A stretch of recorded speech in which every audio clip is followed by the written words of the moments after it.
Good evening, everyone, and welcome to Difficult Conversation September version. We are going to introduce ourselves just so that, in case you are watching for the first time and you don't know who we are, you'll at least know our names. My name is Andrea. It's a pleasure to be here. And we have with us this evening. I'm I'm Joan. And we It's good also to have be with here. us. And I'm Rhonda. Great. Welcome, ladies. It's going to be fun this evening. We're looking at the topic impacting communities. That's what we're going to jump into tonight. And when persons hear that, a lot of times folks tend to say, what's a community? Right? Because it's when you're going to talk about something, it's good to know it is that you're making a reference to when you have the conversation. Either of you ladies want to tell me what's your idea for community? Well, I Um, think you want to go. You can go first, Joan. Go ahead. okay, the community, it can be defined in various ways. Um, there are some, we can define it as the geographic community, like, your neighborhood, the city, the town, wherever you are.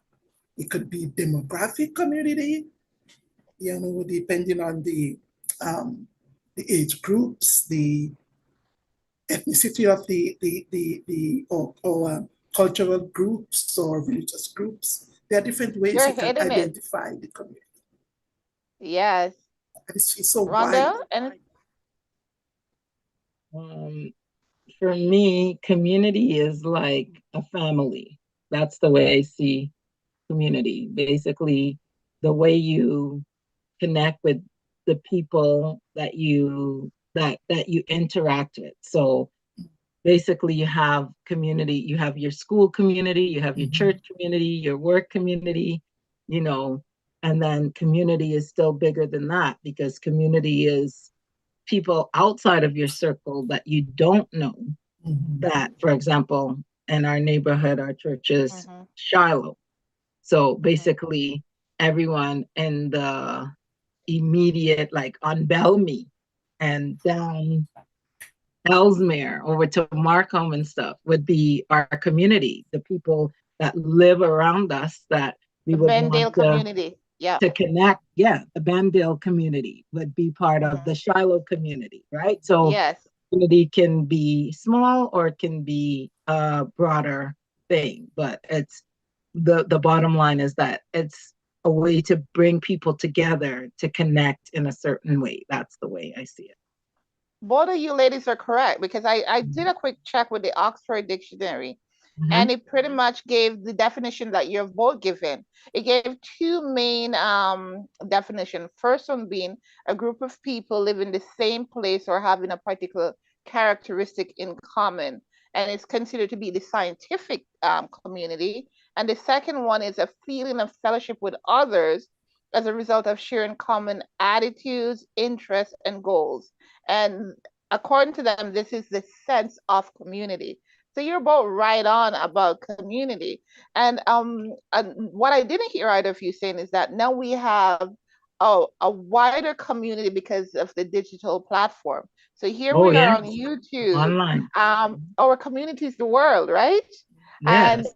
that's because folks from anywhere in the world, as long as they hop onto YouTube and they tap onto this discussion, they're now a part of that community and they're being impacted by what we do. Now, the other part of the topic tonight is impact. At first, when you hear it, it sounds like something that collides or crashes into, correct?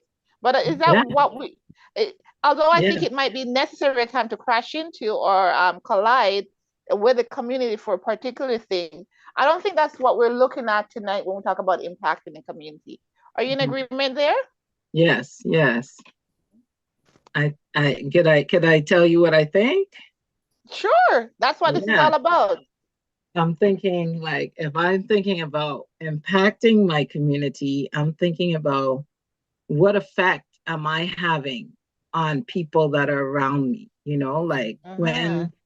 when I'm not there, or Yes. if I were to leave, would I be missed? You know what I mean? So when you have an Mm-hmm. impact in someone's life, think about the impact that you have in your children's life, or the impact that you make on your job. You know, if you were no longer there, would anyone remember you? Would anyone Yes. have anything to say about how you made a difference? That's when I'm thinking about impact. I'm thinking about, how can I make a difference? How can I make my impression felt? And, from a church perspective, we're not going to be talking about personal impressions because we don't Mm-hmm. represent ourselves. We're Yes. beacons of light in our community. We're representatives of God. So how Yes. can we make the presence of God be felt in the communities that we're involved in, right? Yes. That's an excellent point. Joan, do you want to jump in here? Yeah, yeah, I agree with Rhonda, and we can add to that our engagement in the community. Yes. What can you do to help those who are in the community? And when you engage, you bring in people together, or you can help them in different forms because we are so diverse that Mhm. there are different needs in the community. And I think when impacting means you leave an impression, you have an effect on them, so that, as Rhonda said, you will be remembered. If you should leave, if the church should, um, if you should buy Pack a up new and go. church God bless us in such a manner. Yes. and we leave that area, they say, oh, where are they now? They were so, we did so and so, and we had food banks, and we have different things there, and now they're gone. And they may go searching for us because of the things that we have done while we were in their midst. Mhm. Exactly. I'm total in agreement there because when I looked at the definition for impact, it talks about one that having that collision or forcible impacting, but number two there, which is what we're talking about, is having a strong effect on something or someone. Mhm. So as Christians, because that's our point of view, that's the springboard for us. We're not trying to get people to be all churchy or to be all religious. We're looking to see beyond the church. How can we just meet people's needs, connect with them, as Joan just said, and have, as you're saying, Rhonda, that strong impact on them that when they look back, they can say, yes, I have learned something, or my life is better as a result of coming in contact with Rhonda. So now, I'm in a situation, or I see someone else in a situation, I can refer them back to Rhonda because Rhonda was there to make a change for me. Mhm. That is when you can tell when persons are now referring others to you. I believe that is the good measure to be used to say, oh, we're making an impact here. Mhm. Mhm. As they always say, word of mouth. Yeah, Exactly. It's the best advertisement to this day for yeah, most companies. It is yeah. still what they use to springboard them into making changes in their Mhm. organization based on the feedback they get because someone referred them and how they got up what they initially made that contact with them. So Mhm. if we were to look now to say community, is there any part of the community that would deem to be more important than the other? Because some people they tend to emphasize, say, education, and another may choose to emphasize health. What is it that we think is the most important thing when we're trying to make an impact in a community? I think everything is important because if you are affecting the lives of people, it should be all Mm-hmm. round, right? Whether it's health, Yes. whether it's a youth program, whether it's a seniors program, everything combined together, it's a fulfillment of the needs of the community. If you just say there may be instances where there are urgencies, there is a special need at the particular time, But overall, I think every aspect of the community is will affect each person that is in that community. Yes. And I'm checking before you jump in there, Ron. I just want to remind those who are watching us on YouTube. Feel free to add your comments or drop your comments or questions in the chat. We'll do our best to address them. You can go ahead, and I'll come back to the comments here. yes, and I was just thinking about, if you're thinking about what would have an impact, then I think it's important for us to do our research. You know, Exactly. you have to see what are the needs of the community. A lot of times I think from a church perspective, we just, think up things and we just go out there and we just do it. But is this what our community is looking for? Is this what they need? So I think somehow we have to really find a way. And this is the thing, this is one nagging question I've had being a leader in the church, is how do we get the people outside to know what's available inside the church? Because we have a lot of things to offer, but people just don't know about it. But I'm also thinking about it from another perspective, because that's how I was thinking. But as I'm talking now, another thought is popping in my head. Maybe we shouldn't be thinking about how to get the people outside in. Maybe we should be thinking about how do we get out there and find out what the people need and bring them what they need instead of trying to bring them to what we have. Right? Rhonda, you have just gone where I was about to go, because Right. I think we have this thing wrong. Because as Christians, who's our model? Jesus. What did Jesus do? He went and he mingled with the people. And because he went and mingled with the people came to him. So if we're looking to touch people's lives, Joan said it earlier, we got to find ways to connect. So at Shiloh, which is our base, we have a basketball court. Kids, families, adults, you name it, they all just come out and shoot ball. There's no charge, there's no limitation, there's no restriction, and they come 24/7. There are guys who I've met there, they said they're coming off work and they come do a game of pick me up, because what? They want to be able to just relax, unwind. It's We have made a connection with them, although we have never met them and probably will never met many of them. So that's us thinking outside of the box. Now, as you're saying, as leaders, you have to find ways to connect with people rather than thinking that they should always come to you. I think that's a traditional view, is that they must come. However, right now, with people having all their issues, we have to come up with ways to meet them where they are. Go ahead, Joan. I see that you wanted to say something there. Yeah, because very often, there are those who would not come to you unless you go to them. Sometimes because of their needs, they may feel embarrassed to come to you. And unless you have that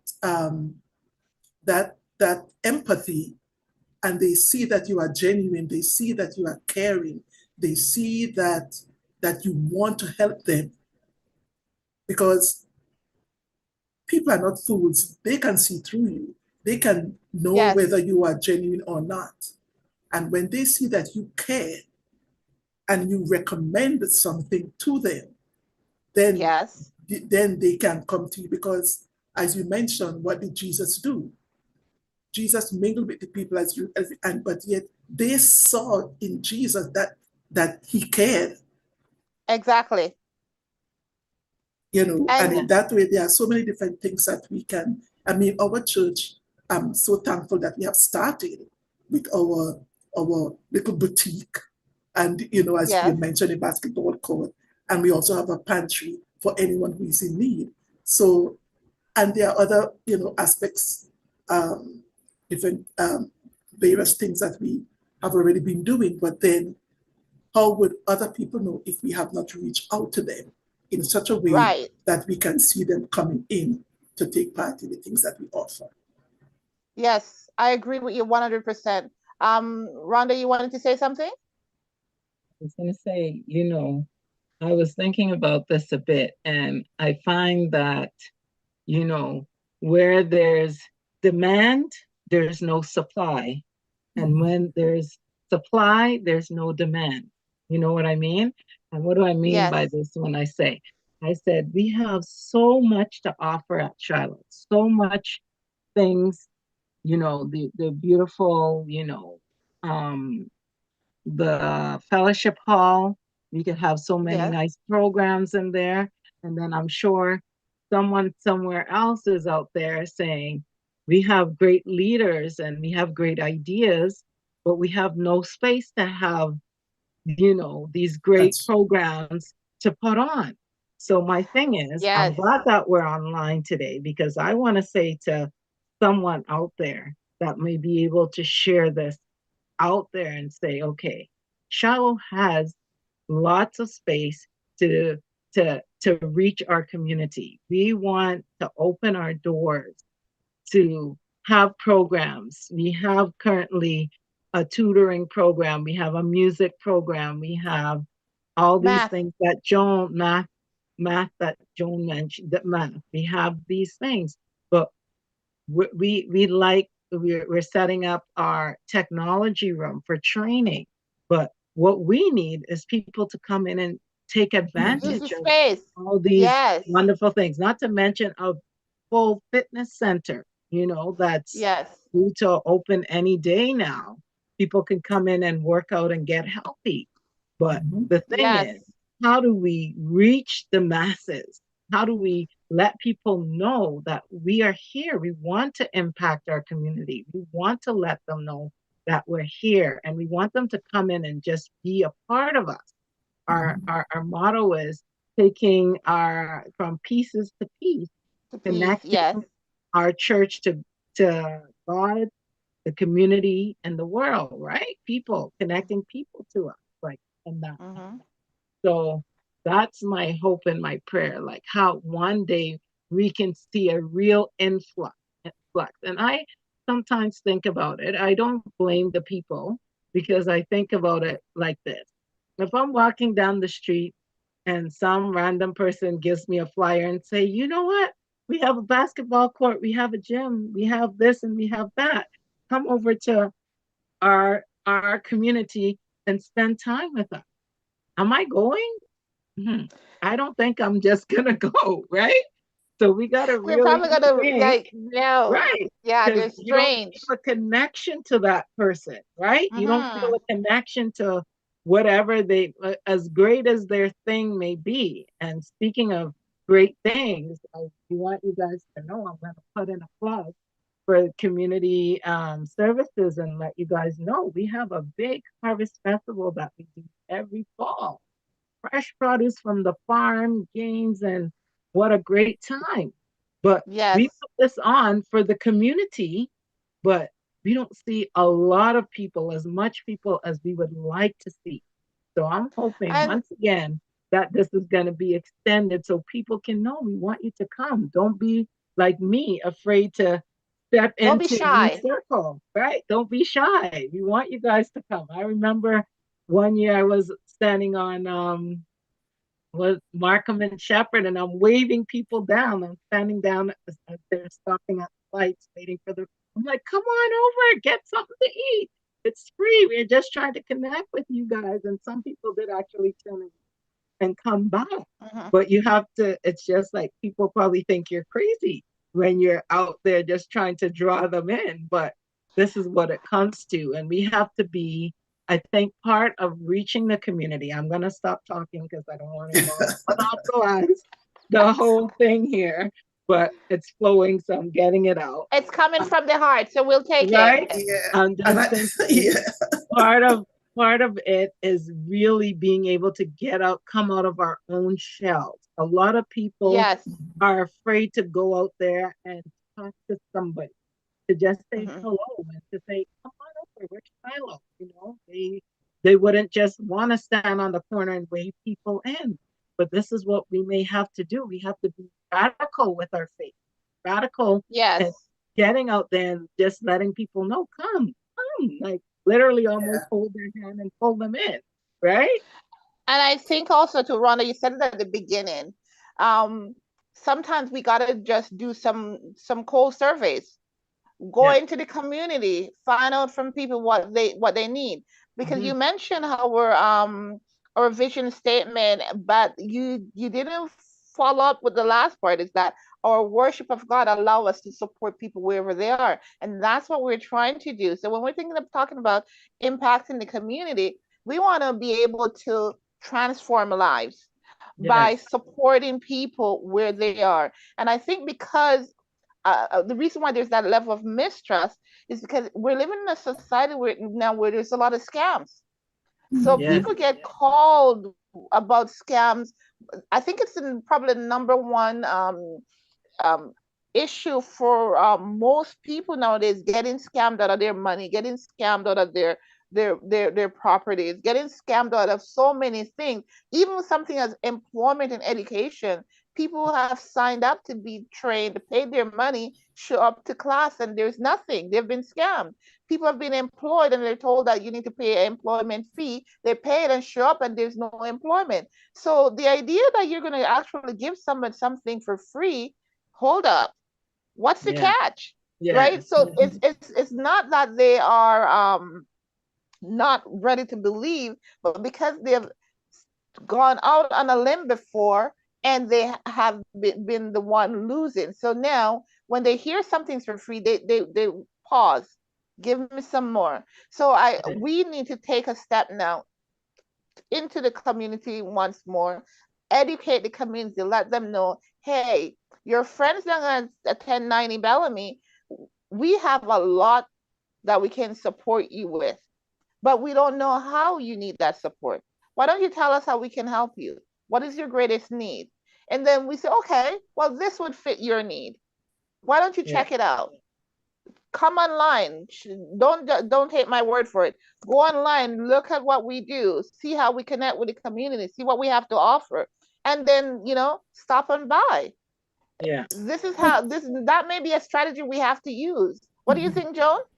And I think it's also about building relationships. Yes. So when we build that relationship with the community, when we um, listen to the community needs and their concerns, and we like partnership with maybe a government program, and we get ourselves out there, then people can see, oh, these are Shiloh people, especially when we wear the t-shirts that say we are from Yes, Shiloh. it identifies you. Yes. Exactly. So when we get involved with those type of programs and we are being seen often, then people can recognize us and they can know that we have something to offer because we are accustomed being in the community.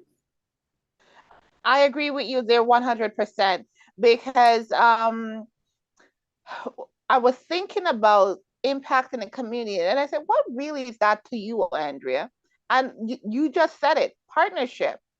It's not about me trying to do everything by myself, but finding other like agencies. So maybe there's a community center close by wherever I'm living, and I can go to them and say, hey, how can I be of service? Mhm. Right now we have coming up the community baby dedication on the 21st. So any family around and about who want to come on over and have their children blessed, they can do that on the 21st. They can go online or call us or connect with us on one of our platforms, and they Mhm. can get that done free of charge. There are some churches you have to pay for this service. So Right. again, it's something that's outside of the box, but during the pandemic, a lot of people had babies, and many of those babies were never blessed. So here we are now saying, okay, this is something that we could do and offer to the community so that they can feel a sense of purpose. And Absolutely. it's another novel idea, but again, outside of that and from the church base now, I think what we need to take it back to is back to me and you ladies. What can I do at home? Because I live in an apartment building. Around me, on this section of the block where I am, there are 7 other units. On the other side, there are 8 other units. How am I touching their lives? How am I transforming their lives? Yes, I want to make an impact, but if I'm not thinking, even here while I'm at home, to impact the lives of the persons around me, how can I even imagine to make a bigger impact on the wider community? So I can just start simple by saying, hello, good morning. Do you Yeah. know that it's a simple act? However, I find that there's certain people, before I see them, they're like, hi, how are you doing today?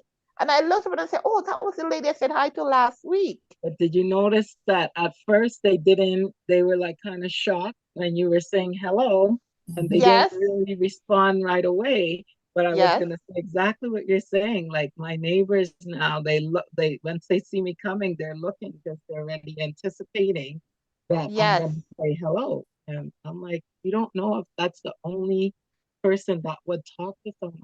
Mhm. Sometimes people live alone. And if you say hello Yes, to them when you're walking, that you might be the only person who may talk to them for the day.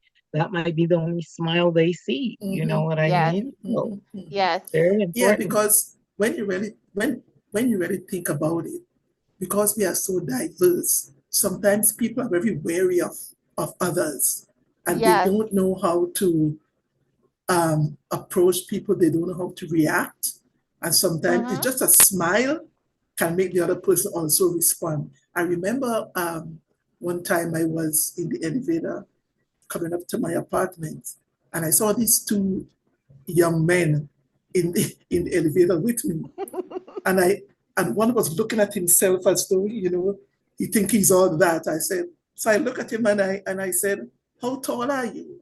Because he was pretty tall.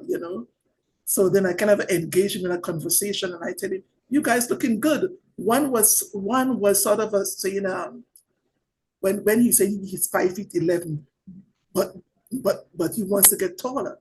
I said, that's a good height for man. That's a good height for a man. So when I told him that, he sort of straightened his shoulders, and feel good about himself. Yeah. So Yes, sometimes when you engage people, um, and you make them feel good about themselves, you see their that is face it. lighten up. So Mm-hmm. that's the first, just a smile, it's just a greeting could change a person's life. Mm-hmm. That's it. You're I'm absolutely Andrea. right. Yes. I was thinking I see some stuff in the chat. You mentioned that you were gonna go there, but I'm gonna share. Yes, and then I just reminded myself that I hadn't taken any of the comments in the chat. Yes, yes. Um, I I like how see. Deborah says, "Amen." I always speak first. But yeah, it's true. We tend to stick to our own people, our own culture, our own Yeah. thing that we can identify with. However, I know you go walking every day, Rhonda, pretty much, and I'm positive that there are certain folks who look forward to seeing you when you come out for your walk in the morning because they know they're going to get a hello.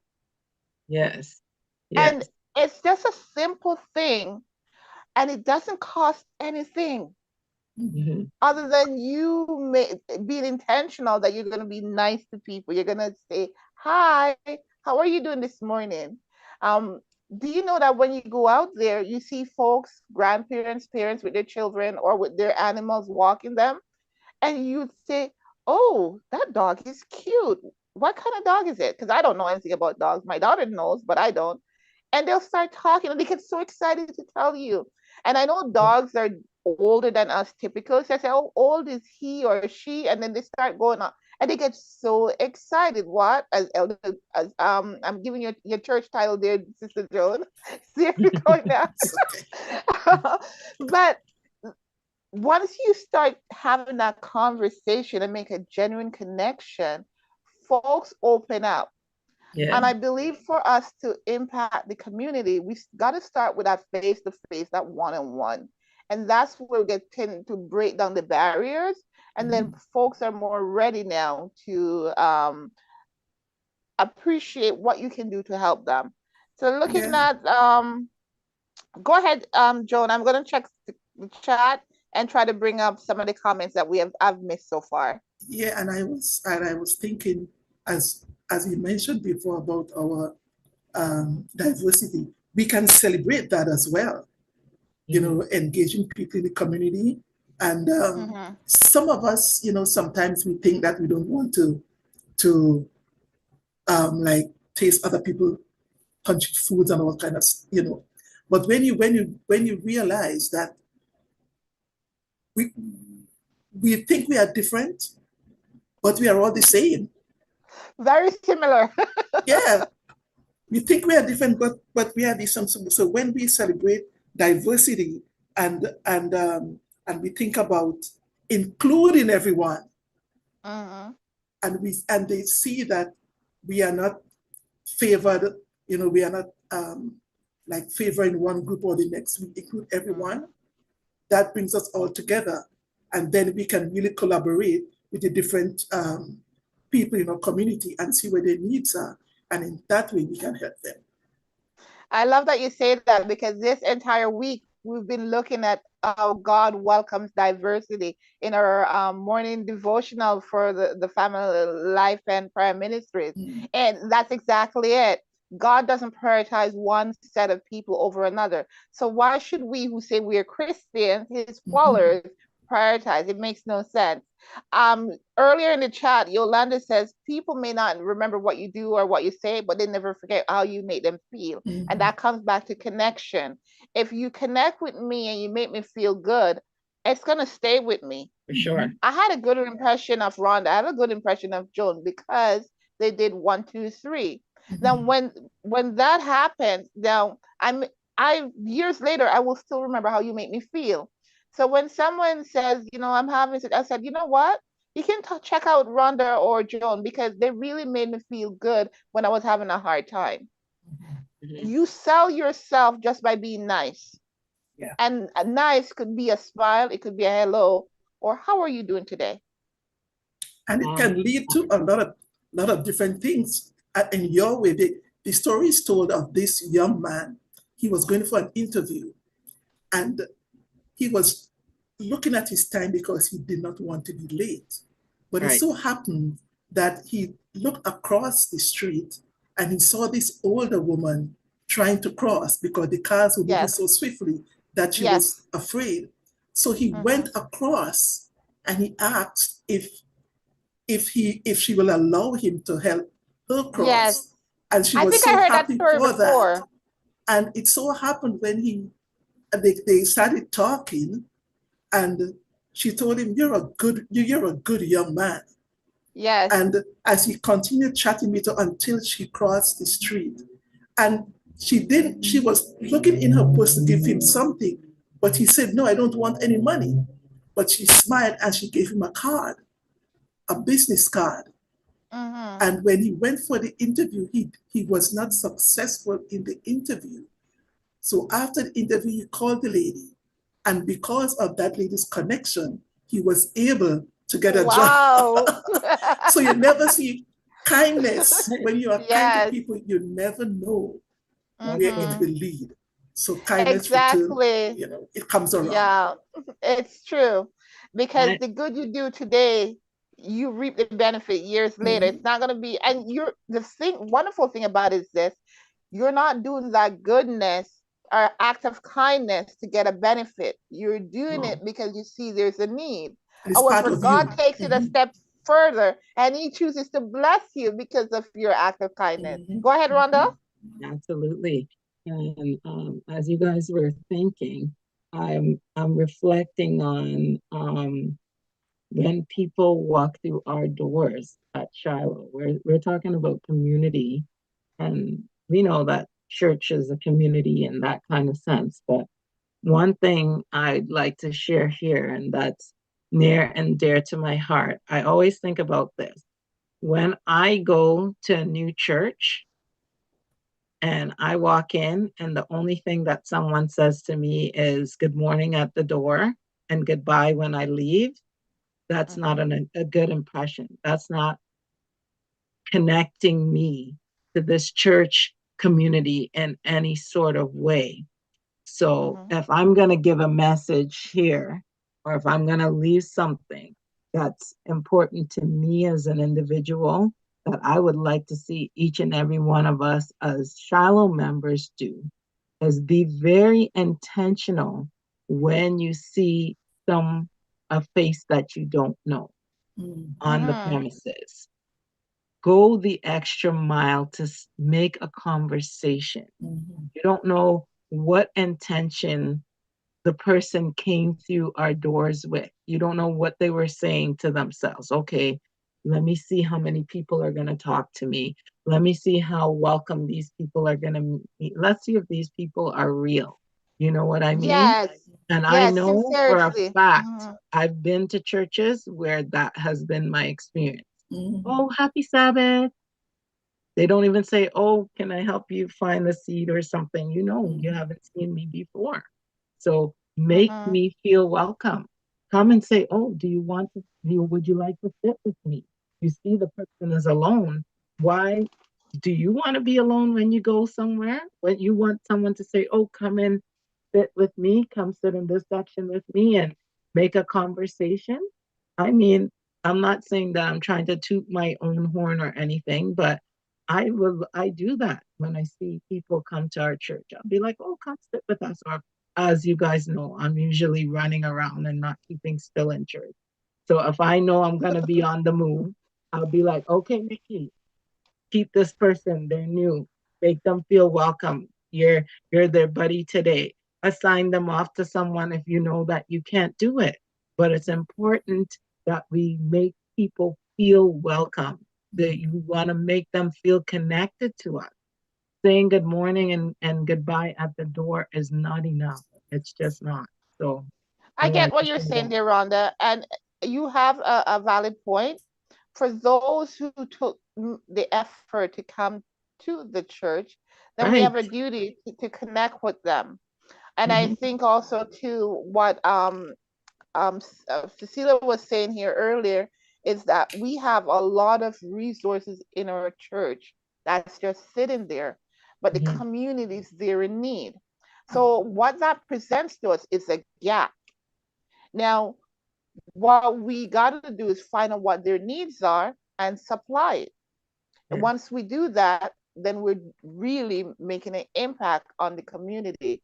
Another cap you all know that I wear within the church is that I'm involved in AV. And for those who are watching, don't know what AV is, audio visual. And what I was thinking about earlier this week is that we really need to promote the spaces in our church, Yeah. to make sure that the community knows that there's a space that they can have access to. Yes, we have things that are available now. Yes, we have a lot of stuff in the pipeline, but we do have space that is underutilized.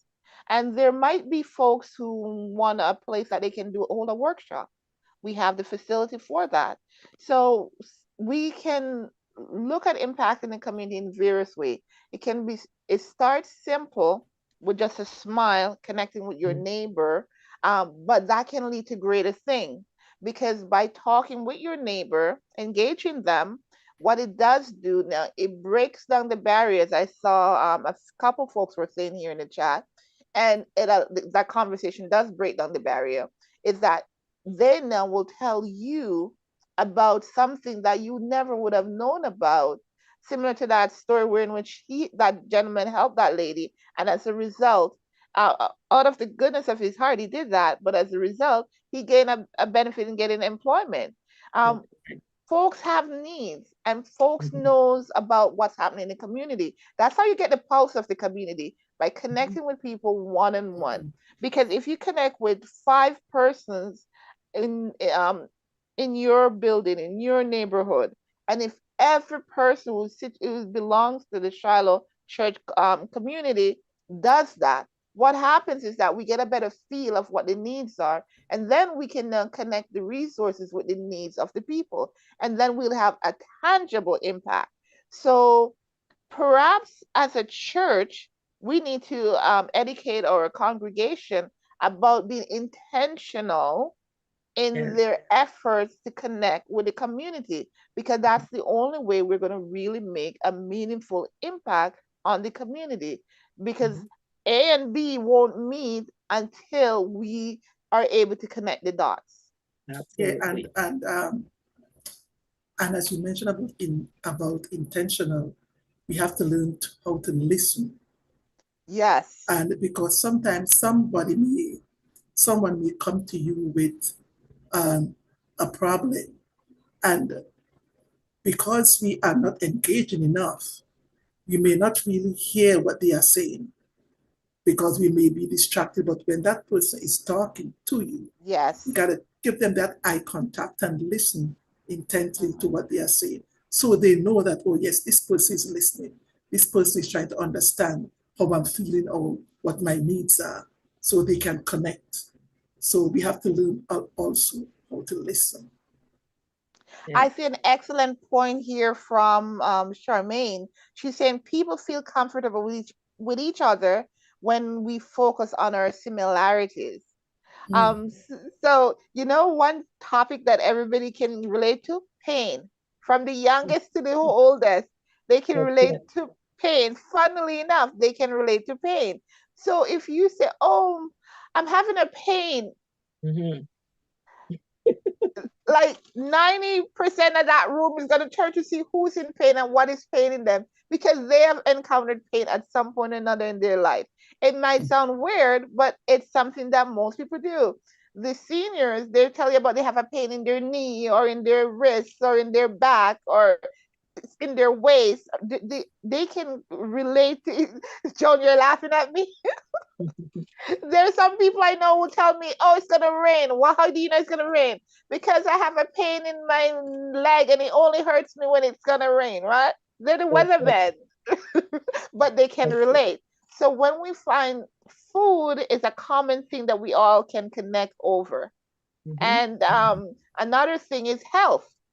That's it. So we have a gym that's coming on stream. And by the way, I'm gonna do shameless plug that we're looking for volunteers. We need volunteers to help us to train the volunteers we now have. In addition to the fact that we also need additional volunteers because we're gonna push through and go ahead, but we do need the volunteers to help us to get our volunteers certified so we can Yeah. open up to the public at large. We have a soft opening in play right now, but we want to get it out there so everybody can access because everyone wants to be healthy. Everybody wants to Yeah.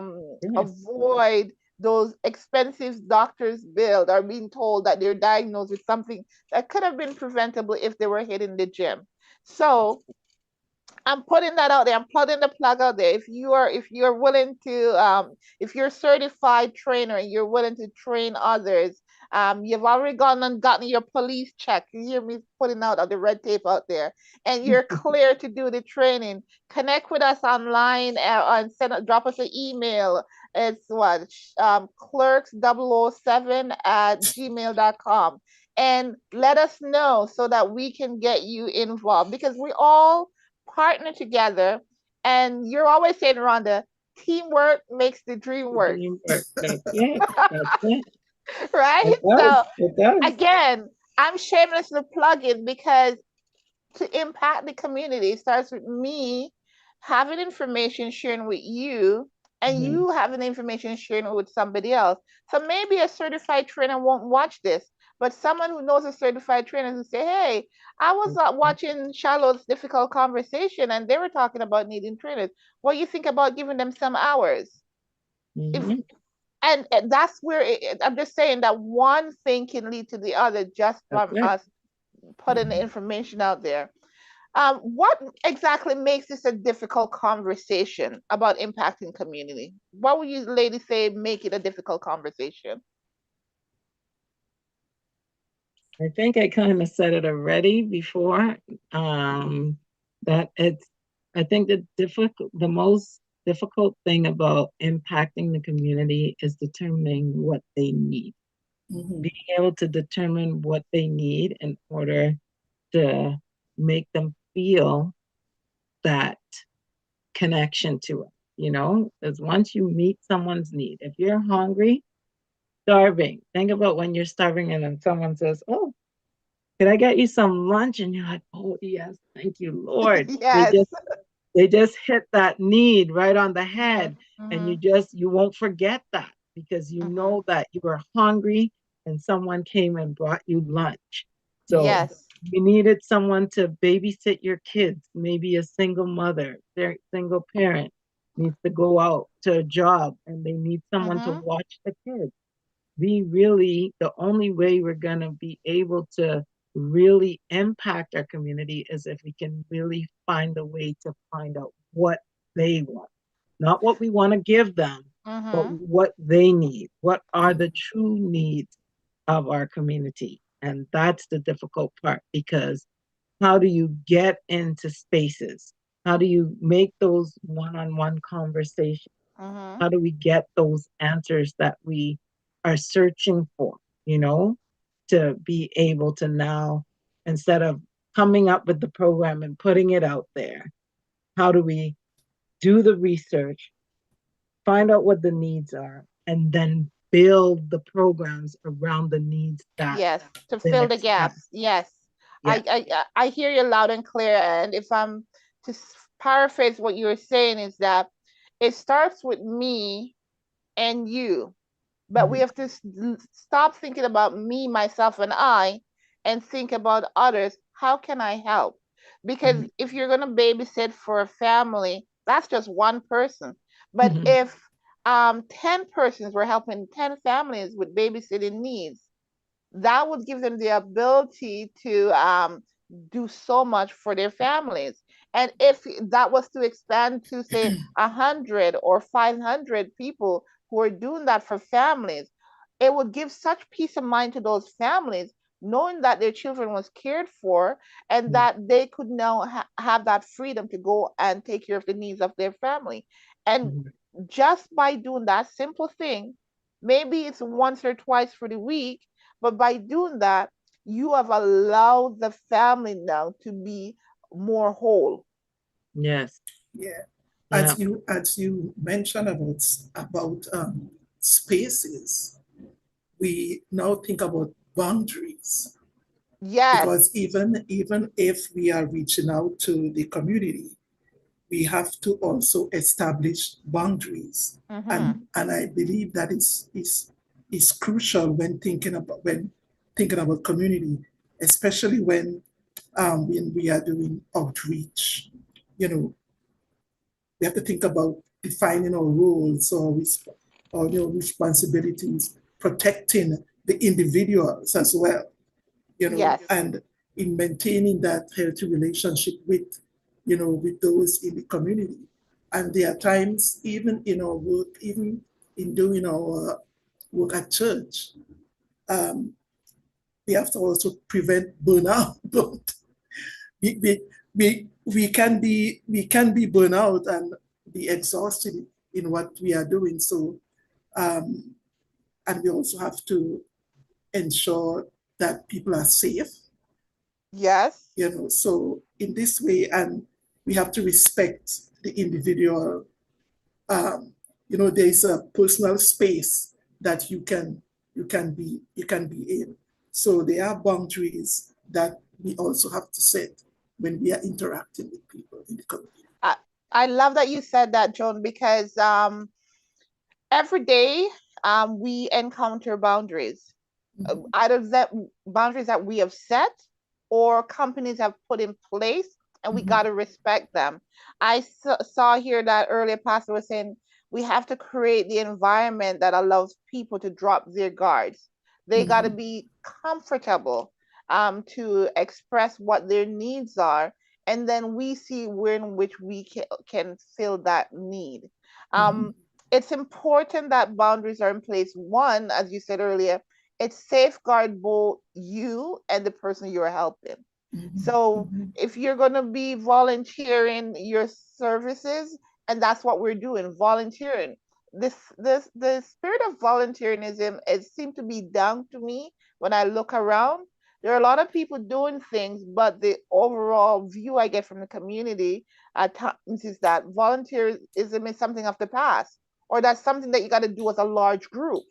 mhm, So I like the fact that the conversation we've had so far has made it plain that the the positive impact on a community starts with me. It starts with Yeah. you.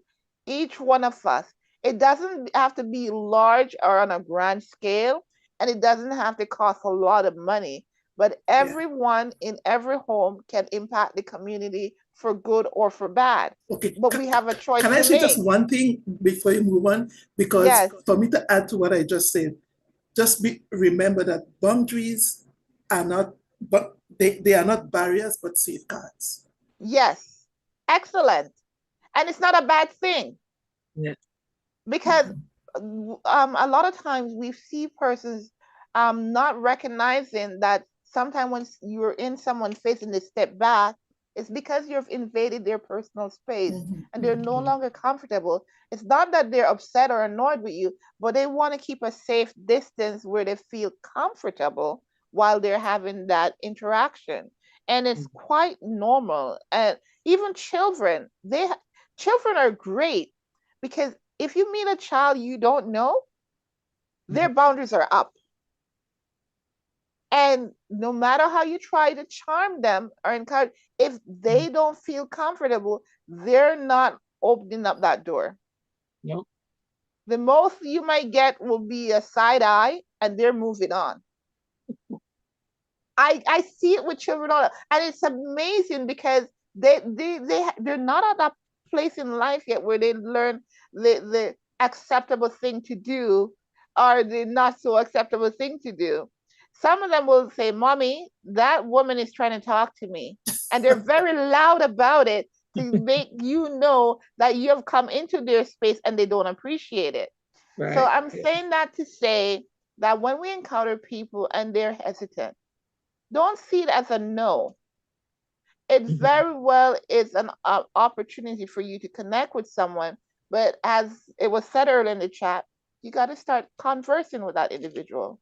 Mhm. How are you doing today? It sounds like it's too simple, but a conversation starts with something simple. Because how do we become friends? Do we become friends because we walk by each other? No, we become friends with others when we pause to have a conversation. Right. And then we then start to have more conversations as those barriers go down. Yeah. Mhm. And I wanted you said, I can't remember which one of you said something earlier, but it made me think about the fact that we all have a gift. Oh, that's when Elder Joan was talking about burnout, and I had a Yes. thing. Yeah, so I'm circling back to that. The Hmm. reason why there's burnout in the church is because too many people, there's too little people doing the job that many could be doing. Is Yes. if each and every person who came to church would use their gift that God has given them Mhm. to bless the church, then the few people won't have to get burnt out because the workload could be shared a bit more.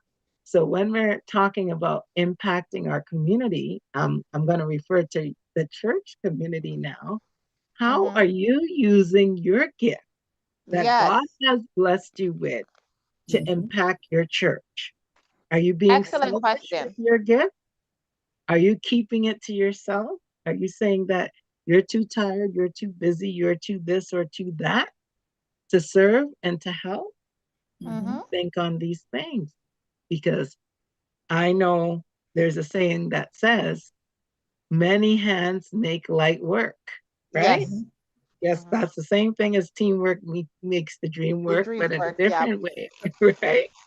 So Yeah. let's think about that, Shiloh. Make sure when you reflect on how you can be used. And we are in the season of nominating committee at Shiloh. We are in the season of I don't know if the phones have start ringing because I'm not on the committee yet, but I don't know if you're getting those calls. But if you should end up on the other end of a call asking you, how are you going to serve? I Hmm. hope that you would take the time to think before you say no. Think about how you can say yes, not think about the excuses why you need to say no, you can't.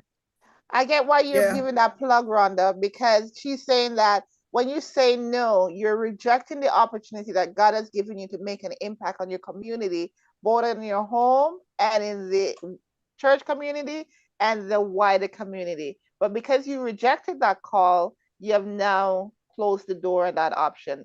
Joan, And go when right you ahead. think about it, when you think about it, think of all that God has done for us. When you get up each morning to go to work, who Mm-hmm. protect us, who give us that health and strength to do what we are doing. We can't do anything without him. So if an opportunity comes or is being offered to you to do something for him in return, should you Mm-hmm. be happy to do that? And and again, if we can, the word of God said, "By this shall all men know that ye are my disciples, if we have love one for the other." If we have love one for the other in the church, and we do what we're supposed to do within the church, then we Mm-hmm. are better able to impact the community outside of the church. So Yes. we impact by what we do, we impact the community, the church community, and in that way, we are able to impact the community outside. Okay, great. I think earlier we talked about it that we typically create programs within the boundaries of the church walls, and we're expecting that if we do a couple announcements or promos, then the outer community will come and join us for that. However, what I'm hearing you say here now is that you got to be intentional, meet the needs of the people wherever those needs are, whether it is taking someone to go to the grocery store once every a month or once every other, because this, truth be told, there's no limit to what the needs are and our ability to help. Mhm. Maybe it's a senior citizen living next door That's who right. has no experience with tech, Mhm. or and you know how to use everything, but you don't even bother because you're too busy. Mm. And that's what we're talking about here. In order for us to make a positive impact, we have to be intentional. So maybe you need to set aside half an hour every other day to see how I can help somebody. And then set aside another hour each week to actually implement, what you Mhm. have identified as being the need. Mhm. Because you may be walking past your neighbor's yard and seeing that it's all overgrown the entire summer, and you keep saying, why is it, but you never followed up to say, oh, the husband died and it's just the wife. I wonder if she's having problem using the lawnmower. When I cut my lawn, I can cut hers too. It's so simple, these ideas, but we don't think about them. Why? Because we are just busy, busy, Self-absorbed. No, busy. we're self-absorbed, Andrea. We are I self wanted one of you to say it. we are self-absorbed. And as I'm Okay. sitting here listening to you, Mm-hmm. I'm gonna share a little something about this week.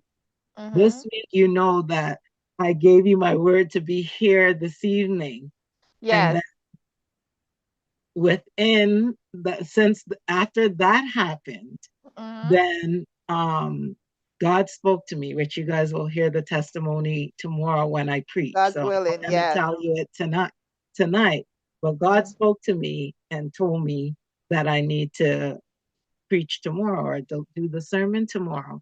And Mm-hmm. in the midst of all of it, in my mind, I'm just thinking about how. I'm like, I, we, we have prayer meeting every morning this week and this and that. And that's what we do when it comes down to finding time to go out into the community, finding time to reach Mm-hmm. out to help someone, finding time to maybe if you know how to braid, to go braid the neighbor's kids' hair or something Mm-hmm. like that. We sit there and we make excuses about why we can't do it or Yes. how we're too tired.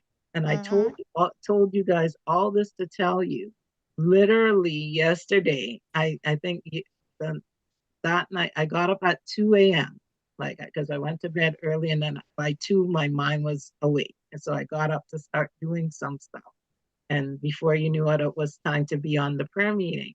And I didn't get in my bed until 1 o'clock this morning from 2 a.m. So how many hours is that? I did. Whole lot of hours. Intemperate, yes, I know. Don't give me that lecture right now. We'll talk about that on the next difficult conversation. You But the doing point 11 is, hours there? the point is, when I asked my people on devotion to pray for me this morning, I said, I don't know how I did that. But you know who it was? It was God, because those hours that I was spending, I was working on my sermon. I was preparing for these things. So my point is, when we decide that we are going to do what God has called us to do, in spite of all that we've got going on, He's going to give us the energy to go through. He's going to make sure that the things that we had to get done somehow is going to get done. There's a scripture that says he doesn't put more on us than we can We bear. can bear, We're yes. the ones who limit ourselves and say, Yes. oh, I can't do this and I can't do that. But once he's called us to it, he's going to see us through it. So Yeah. we are imploring you that as we're thinking about how we can impact our community, how we can open our doors at Shiloh to bring people in, start with where you are. Start making small steps and start Yes. thinking outside the box in terms Yes. of putting yourself aside. Seek Mm-hmm. ye first the kingdom of God and his righteousness, and all the things that you have to do will be added unto you. And you know, for I hope my boss doesn't see this, but for the first time this week, my eyes were not closing on the job today. That was a prayer that I asked my girls. I'm like, I don't know how I'm gonna make it, girls, because of what I just told you. So every time you think of me today, just say, Lord, give her the strength. And you know, when Yes. I jumped in my car and I was like, you know what? I didn't feel sleepy at one time today. So Yes. When what, you So what when else you Rhonda, can I make say? when you What else make can I time say? for God, He makes time for you. yes. And you remember when Moses saw the burning bush and God told him that he needed him to go back to Egypt to let his people Mm-hmm. go, and he Yes, started making excuses. right. What did what did God told Moses? God asked Moses, "What do you have in your hand?" Moses only had a rod. Yes. Mhm. So sometimes we make excuses and say, "Oh, I don't have this or I don't have that." The fact Mm-hmm. is, use what you have Yes. and God can expand it. God can make it do much more Absolutely. than what you think it can only do. God Mhm. has so much more in store for us. Use what you have. If you have one talent, you use Use that and it God to can God's build upon glory. it, and it will be amazing how much more you can do because you have give that talent, that one talent to God, and He can allow you to do so much more. So when we're talking about the community, just use what we have, and God can do so much more for us. Yes, Amen. that's true. Rhonda, I'm making sure I get my facts right. Wednesday morning, 2 a.m. Wednesday until 1 o'clock Thursday. No, 2 a.m. Thursday morning to 1 a.m. Friday morning.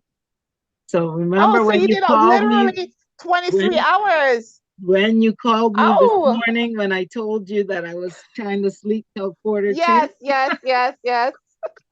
That's what I'm talking about. So for those who are watching and wonder why I'm going like, Rhonda and I have been partnering because of her ministries at Shiloh with this morning devotion, and I didn't see her online. I didn't see her responding to my messages at 5:30 this morning. So I reached out to her. I said, "This is unlike Rhonda," so I gave her a call.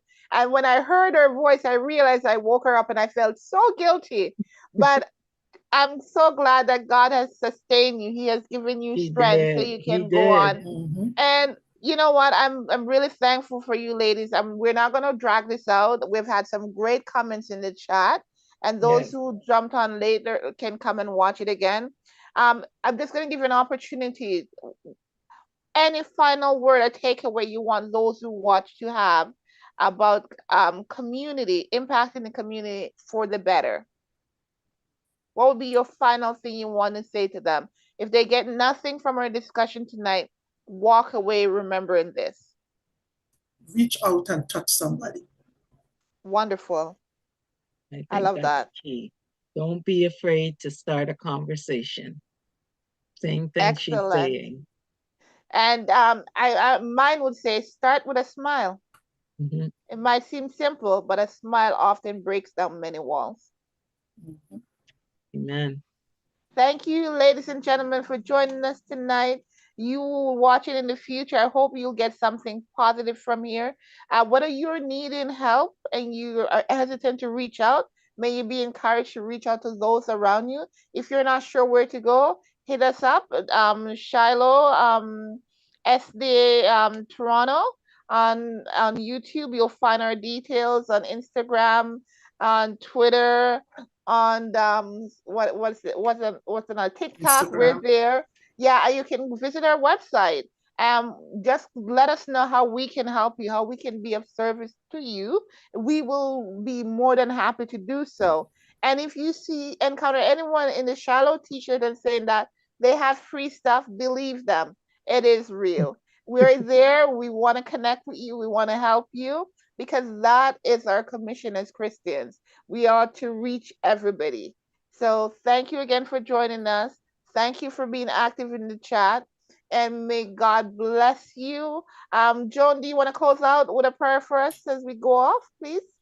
Okay. Heavenly Father, we thank you so much that we can gather on this platform to discuss how we can impact the community, but we can only do so by your grace and through the amazing love that you have for us. Help us that we will reach out and touch somebody with a smile, and in that way we all can be as one, serving you and bringing people to know you. Continue to be with us and bless us, and as we go to our beds tonight, give Rhonda a good night's rest so she can be refreshed to present her sermon. Be with us all and be with us this night as we rest in your care. This we pray in Jesus' name. Amen. Amen. It's been a pleasure, Amen. ladies. Thank you so Amen. much. Pleasure. Thanks for having us.